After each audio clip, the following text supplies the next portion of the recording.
আসসালামু আলাইকুম রহমতুল্লাহি ওয়া বারাকাতুহু।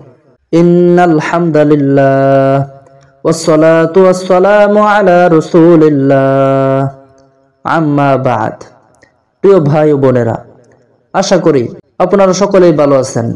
আলহামদুলিল্লাহ, আল্লাহ সুবহানাহু তাআলার অশেষ মেহেরবানিতে আমি অনেক ভালো আছি।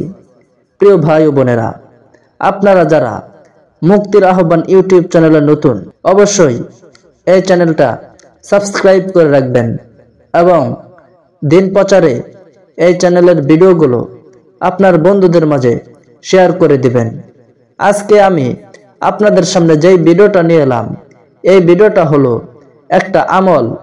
অতএব কুরআনে হাকিম সম্পূর্ণ মানুষের শেফার জন্য। অতএব কোন সূরার কি ফজিলত, এই সম্পর্কে আমাদের আলোচনা। ইনশাআল্লাহ আমরা ধাপে ধাপে আপনাদেরকে জানিয়ে দেব কোন সূরা পাঠ করলে কি ফজিলত হবে।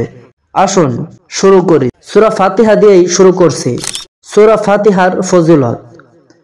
হযরত আলী রাদিয়াল্লাহু তাআলা আনহু বলেন, কোন বিপদে পতিত ব্যক্তি 1000 বার সূরা ফাতিহা পাঠ করলে ওই ব্যক্তির আর বিপদ থাকতে পারে না। হযরত ইমাম জাফর সাদেক রাদিয়াল্লাহু তাআলা আনহু বলেছেন, 41 বার সূরা ফাতিহা পাঠ করে পানিতে ফুঁক দিয়ে কোন অসুস্থ ব্যক্তিকে খাওয়ালে অসুস্থ ব্যক্তি সুস্থ হয়ে যাবে। তাওয়ারিখে মদিনা। সূরা ফাতিহার 4টি ফজিলত।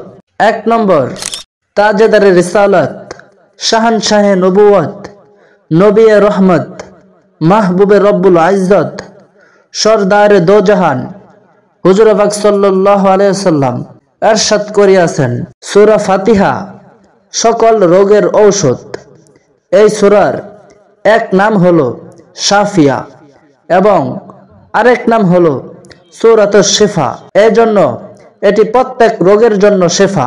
2 নম্বর, 100 বার সূরা ফাতিহা পাঠ করে যে দোয়া করা হবে তা আল্লাহ পাক কবুল করবেন।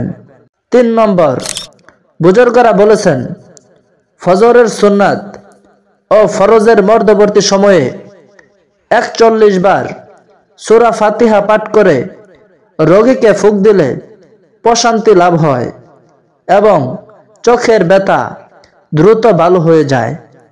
আর যদি ততবার পাঠ করে নিজের থুতু চোখে লাগিয়ে দেওয়া হয় তবে তা অনেক উপকারী। 4 নম্বর, লাগাতার 7 দিন পর্যন্ত দৈনিক 11,000 বার শুধু এতটুকু পড়ুন যে, ইয়্যাকা না'বুদু ওয়া ইয়্যাকা নাস্তাঈন।